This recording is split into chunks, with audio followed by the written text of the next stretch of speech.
नाबालिग से यौन शोषण के आरोपी पूर्व मंत्री वृषेण पटेल नहीं पहुंचे कोर्ट।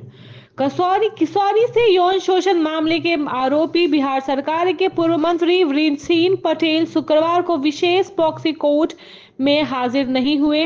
मामले में दोनों पक्षों की ओर से बहस की गई, लेकिन पूर्व मंत्री की अनुपस्थिति के कारण सुनवाई पूरी नहीं हो सकी। इसके बाद कोर्ट ने 17 अक्टूबर को सुनवाई के लिए अगली तिथि तय की है। मुजफ्फरपुर में मेट्रो के 2 कॉरिडोर 21.2 किलोमीटर लंबाई। बिहार के मुजफ्फरपुर शहर में मेट्रो के 2 कॉरिडोर बनेंगे। इसकी कुल लंबाई 21.2 किलोमीटर होगी। एक रूट SKMCH से मुजफ्फरपुर जनसंघ तक होगी। इसकी लंबाई 7.2 किमी होगी।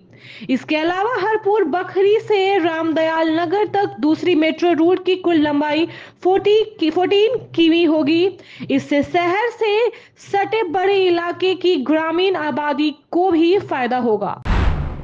तेजस्वी ने दुबई से राजद कार्यकर्ताओं को किया चार्ज। बिजली विभाग की ओर से राज्य भर में स्मार्ट मीटर लगाए जाने की मुहिम चलाई जा रही है, जो राजद ने स्मार्ट मीटर के खिलाफ मोर्चे खोल दिए हैं। 1 अक्टूबर से पार्टी का स्मार्ट मीटर हटाओ राज्यव्यापी अभियान शुरू होने वाला है। इधर नेता प्रतिपक्ष तेजस्वी यादव विदेश दौरे पर पत्नी और बेटी के साथ दुबई में है। लालू के लाल ने विदेश की धरती से ही अपने नेताओं और कार्यकर्ताओं को प्रोत्साहित किया है। उन्होंने कहा है कि यह एक स्मार्ट मीटर नहीं बल्कि स्मार्ट चीटर है। तिरुपति लड्डू चर्बी विवाद के लिए महावीर मंदिर के नवोद्यम के लिए सुधा डेयरी की शुद्ध घी की पेशकश। आंध्र प्रदेश के तिरुपति बालाजी मंदिर के प्रसाद के रूप में मिलने वाली लड्डू में पशु चर्बी होने के दावे से विवाद छिड़ा हुआ है। इस बीच बिहार की राजधानी पटना में स्थित प्रसिद्ध महावीर मंदिर को सुधा डेयरी ने शुद्ध गाय का घी देने को पेशकश की है। मंदिर ने शुक्रवार को सुधा डेयरी के इस प्रस्ताव का स्वागत करते हुए तत्काल 100 किलो घी देने का अनुरोध किया है। इसे नैवेद्य बनाकर भक्तों को राय ली जाएगी। इसके बाद थोक से ऑर्डर देने का निर्णय लिया जाएगा। बिहार में आफत की आशंका, भारी बारिश और कोसी से सर्वाधिक पानी का डिस्चार्ज। नेपाल में भारी बारिश के बाद कोसी बैराज ने शनिवार को 6.81 लाख क्यूसेक पानी छोड़ने की आशंका है, जो कि बीते 56 साल में सबसे ज्यादा है। गंडक नदी से भी 21 साल बाद 6 लाख क्यूसेक पानी आने की आशंका है। ऐसे में खासकर उत्तर बिहार के इलाकों में बाढ़ का खतरा पैदा हो गया है। दूसरी ओर मौसम विभाग ने अगले 4 दिनों तक बिहार में भारी बारिश की चेतावनी भी जारी की है। इसके खतरा और बढ़ गया है। आपदा प्रबंधन विभाग की ओर से संबंधित जिलों को अलर्ट किया गया है। जल संसाधन विभाग ने देर रात सभी इंजीनियरों और पदाधिकारियों की छुट्टियां रद्द कर दी। 1 महीने में दूसरी बार बिहार दौरे पर जेपी नड्डा। भाजपा के राष्ट्रीय अध्यक्ष जेपी नड्डा शनिवार को पटना पहुंचे और पार्टी के प्रदेश अध्यक्ष और अन्य नेताओं ने उनका स्वागत किया। नड्डा ने बलिदानियों को श्रद्धांजलि दी और अब प्रदेश मुख्यालय में सदस्यता अभियान और संगठनात्मक गतिविधियों की समीक्षा करेंगे। उन्हें सेवा पखवाड़ा कार्यक्रम के तहत पैरा ओलंपिक खिलाड़ियों को भी सम्मानित करना है। इस दौरान नड्डा बीजेपी के सदस्यता अभियान की समीक्षा करेंगे। बता दें कि बीजेपी अध्यक्ष का सितंबर महीने में यह दूसरा बिहार दौरा होगा। इससे पहले वे 7 सितंबर को 2 दिवसीय बिहार दौरे पर आए थे। पटना से बेतिया का सफर 3 घंटे में, 4 लेन का निर्माण जल्द। बिहार की राजधानी पटना में एम्स से बेतिया तक 4 लेन सड़क का निर्माण जल्द शुरू होगा।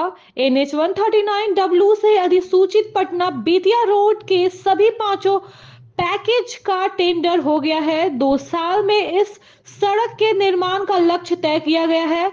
इसके बन जाने से पटना से बेतिया की दूरी लगभग 100 किलोमीटर कम हो जाएगी। लोग 3 घंटे में ही सफर पूरी कर सकेंगे। लालू यादव की लैंड फॉर जॉब केस के मुख्य साजिशकर्ता जमीन के बदले नौकरी देने के मामले में मुख्य साजिशकर्ता पूर्व रेल मंत्री और राष्ट्रीय जनता दल के सुप्रीमो लालू प्रसाद यादव को बनाया गया है। प्रवर्तन निदेशालय ने दिल्ली की कोर्ट में पेश की गई सप्लीमेंट्री चार्जशीट में यह दावा किया है।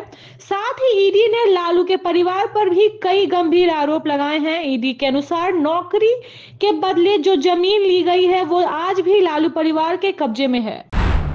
पटना में डेंगू का डंक जारी, एक दिन में मिले 55 नए मरीज, पाटलिपुत्रा बना हॉट स्पॉट। पटना में डेंगू का डंक जारी है। बीते 10 दिनों में जिले में 50 से अधिक नए मरीज मिल रहे हैं। इसके क्रम में शुक्रवार को डेंगू के 55 नए मरीज मिले।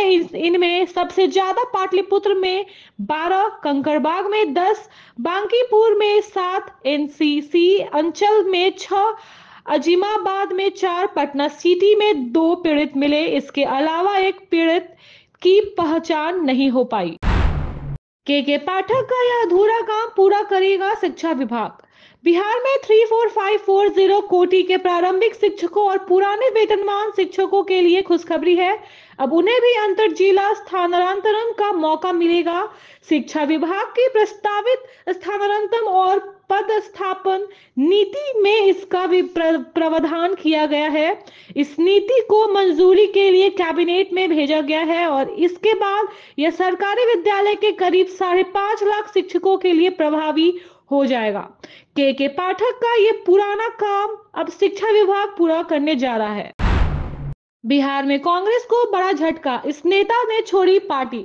इंदिरा गांधी के करीबी रहे बक्सर के पूर्व सांसद और पूर्व केंद्रीय मंत्री के तिवारी के बेटे तथागत हर्षवर्धन ने कांग्रेस की प्राथमिकता सदस्यता से त्यागपत्र दे दिया। उन्होंने कहा है कि प्रदेश कांग्रेस नेतृत्व ने पार्टी हित से ऊपर अपने निजी हितों को रखा है। उन्होंने यह भी कहा है कि बिहार में कांग्रेस विपक्ष में होते हुए भी कई मुद्दे पर मुख्य है। हालांकि अब पार्टी ने भी तथागत पर पलटवार किया है। मानवाधिकारी चेतना संगठन के प्रदेश अध्यक्ष का बोर्ड लगाना पड़ा महंगा। हाजीपुर में पुलिस ने मानवाधिकारी आयोग के नाम पर लोगों को गुमराह करने वाले 5 व्यक्तियों को गिरफ्तार किया। ये व्यक्ति राष्ट्रीय मानवाधिकार चेतना संगठन के प्रदेश अध्यक्ष का बोर्ड लगाकर समाहरणालय परिसर में थे। पुलिस ने गुप्त सूचना के आधार पर उन्हें हिरासत में लिया और प्राथमिक दर्ज कर आवश्यक कार्रवाई की। ये सभी भोले भोले लोग को गुमराह कर रहे थे। अंसारी नाम के बहुत से लोग आतंकवादी होते हैं। गया में बाबा बागेश्वर ने सपा सांसद को दिया करारा जवाब। बागेश्वर धाम सरकार के पंडित आचार्य धीरेन्द्र कृष्ण शास्त्री उर्फ बाबा बागेश्वर बीते देर रात को गया के बोधगया पहुंचे हैं।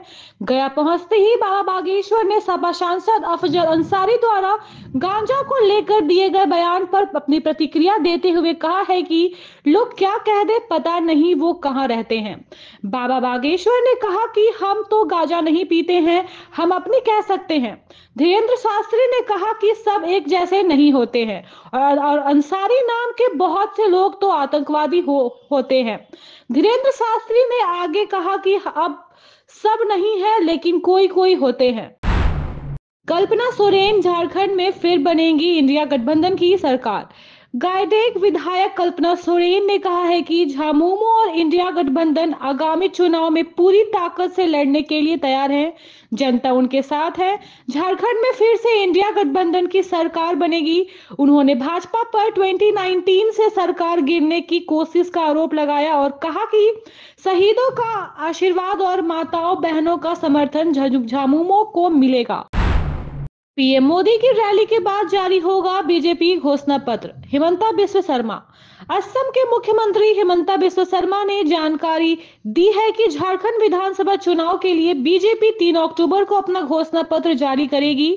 उन्होंने झारखंड मुक्ति मोर्चे और गठबंधन सरकार पर घुसपैठियों को संरक्षण देने का आरोप लगाया है। पीएम मोदी 2 अक्टूबर को हजारीबाग में परिवर्तन यात्रा की समापन रैली को संबोधित करेंगे। झारखंड विधानसभा चुनाव में सीएम हेमंत सोरेन और पीएम मोदी को मिलेगी विशेष सुरक्षा। झारखंड में आगामी विधानसभा चुनाव के मद्देनजर रखते हुए केंद्रीय गृह मंत्री की रिपोर्ट के आधार पर मुख्यमंत्री हेमंत सोरेन की सुरक्षा को सख्त किया जाएगा।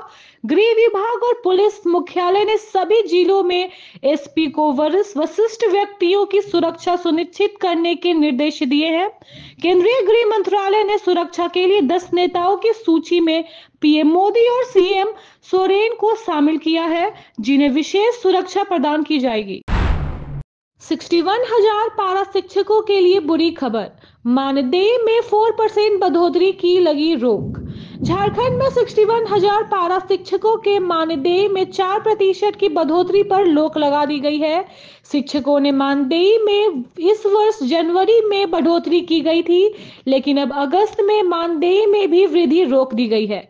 झारखंड सहायक अध्यापक सेवा शर्त नियमावली के तहत हर साल मानदेय बढ़ोतरी का प्रावधान है, लेकिन शिक्षक परियोजना ने वित्त विभाग से मार्गदर्शन मांगा है कि बढ़ोतरी मूल मानदेय पर होगी या पहले से बढ़े हुए मानदेय पर। विस्थापियों के पुनर्वास पर 30 सितंबर को हो सकता है फैसला। सेल्टासरा प्रोजेक्ट से विस्थापित होने वाले लोगों के लिए पुनर्वास नीति की मंजूरी के लिए प्रस्तावित बैठक अंतिम समय में टल गई है और अब यह बैठक 30 सितंबर को होगी। धनबाद के सांसद क्षेत्र के जनप्रतिनिधि और सेल के अधिकारियों की उपस्थिति में होने वाली इस बैठक में विभिन्न स्तरों पर आए सुझाव पर तैयार प्रस्ताव पर चर्चा की जाएगी। अगर सर्वानुमति बन गई तो उसे मंजूरी दी जाएगी। ईबीएमकेयू के साकेत्र हिंदू विभाग ने मनाया हिंदी दिवस। विनोद बिहारी महतो कायलांचल विश्वविद्यालय के साकेत्र हिंदी विभाग ने हिंदी दिवस पखवाड़ा धूमधाम से मनाया गया। कार्यक्रम का उद्घाटन कुलपति डॉक्टर राम कुमार सिंह और अन्य विशिष्ट व्यक्तियों ने किया। कुलपति ने कहा कि हिंदी केवल एक भाषा नहीं बल्कि एक भावना और संस्कृति है, जिसे सहेजना हमारी दायित्व है। एनएमएमसीएच में रोजाना 80 लोगों को दिया जा रहा है रैबिट का वैक्सीन। हर साल 28 सितंबर को विश्व रैबीज डे मनाया जाता है, जिसका उद्देश्य इस बीमारी के प्रति जागरूकता बढ़ाना और इसके बचाव के उपयोग को लागू करना है। धनबाद में इन दिनों कुत्तों का आतंक बढ़ गया है, जिससे स्थानीय लोग प्रभावित हैं।